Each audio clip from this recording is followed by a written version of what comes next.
UP के शाहजहांपुर में दिव्यांग प्रमाण पत्र बनाने के नाम पर बड़ा फर्जीवाड़ा सामने आया। जांच में खुलासा हुआ कि 14 स्वस्थ लोगों को बिना किसी मेडिकल परीक्षण के दिव्यांग घोषित कर दिया गया और उन्हें सरकारी योजनाओं का लाभ भी मिलने लगा। शिकायत के बाद हुई जांच में पाया गया तो लाभार्थी न तो मेडिकल बोर्ड के सामने पेश हुए और न ही उनका कोई रिकॉर्ड सीएमओ कार्यालय में मिला है। महात्मा ज्योतिबा फुले रोहिलखंड विश्वविद्यालय में आयोजित आरा 2026 की डीजे नाइट हिंसा में बदल गई। डांस के दौरान धक्का लगने को लेकर शुरू हुआ विवाद मारपीट तक पहुंच गया और बाद में छात्रावास में भी दो गुटों के बीच झगड़ा हुआ। बताया जा रहा है कि एक छात्र द्वारा थप्पड़ मारने के बाद दोनों पक्षों के बीच जमकर मारपीट हुई। शहर के सुभाष नगर थाना क्षेत्र में मंगलवार तड़के पुलिस मुठभेड़ में महिलाओं से लूट करने वाला शातिर बदमाश घायल हो गया। जवाबी फायरिंग में उसके दोनों पैरों में गोली लगी, जिसके बाद पुलिस ने उसे मौके पर ही गिरफ्तार कर लिया। आरोपी की पहचान संजय उर्फ संजू उर्फ रघु 24 वर्ष के रूप में हुई है। बरेली शहर के कोहाड़ा पीर इलाके में मंगलवार दोपहर नगर निगम ने अवैध अतिक्रमण के खिलाफ बड़ा एक्शन लिया। बाजार के पास बनी अवैध दुकानों को बुलडोजर से ध्वस्त कर दिया गया, जिससे इलाके में अफरा तफरी मच गई। यह कार्रवाई सीएम ग्रेड योजना के तहत की गई।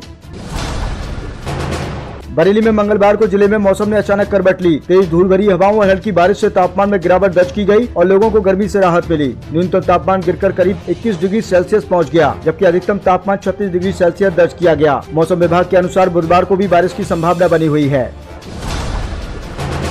सीएम योगी आदित्यनाथ की अध्यक्षता में हुई कैबिनेट बैठक में 22 प्रस्तावों को मंजूरी दी गई। शिक्षा मित्रों का मानदेय 10,000 से बढ़ाकर 18,000 रूपए और अनुदेशकों का 9,000 से बढ़ाकर 17,000 रूपए कर दिया गया है, जो 1 अप्रैल से लागू होगा। इसके अलावा कुशीनगर में पुल निर्माण, ग्रेटर नोएडा में मेट्रो विश्वविद्यालय और शाहजहांपुर में सड़क चौड़ीकरण को भी मंजूरी मिली है।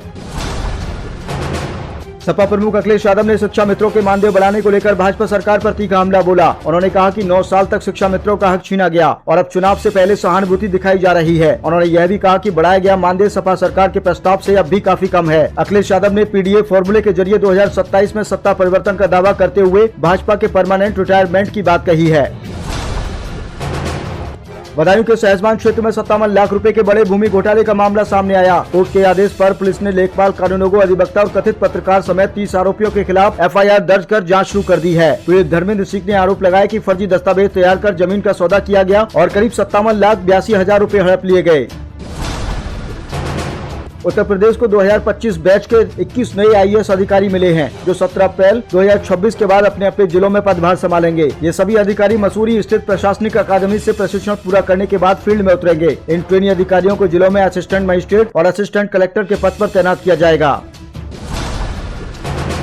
देश भर में चुनावी और राजनीतिक गतिविधियां तेज हो गई हैं। केरल में विधानसभा चुनाव के लिए प्रचार समाप्त हो गया है और 9 अप्रैल को मतदान होगा, जहां 140 सीटों पर 883 उम्मीदवार मैदान में हैं। करीब 2.71 करोड़ मतदाता अपने मताधिकार का इस्तेमाल करेंगे। इधर पश्चिम बंगाल में कांग्रेस ने चुनाव से पहले बड़ा दांव खेलते हुए महिलाओं को 2000 सहायता, मुफ्त बस सफर और युवाओं को रोजगार देने का वादा किया।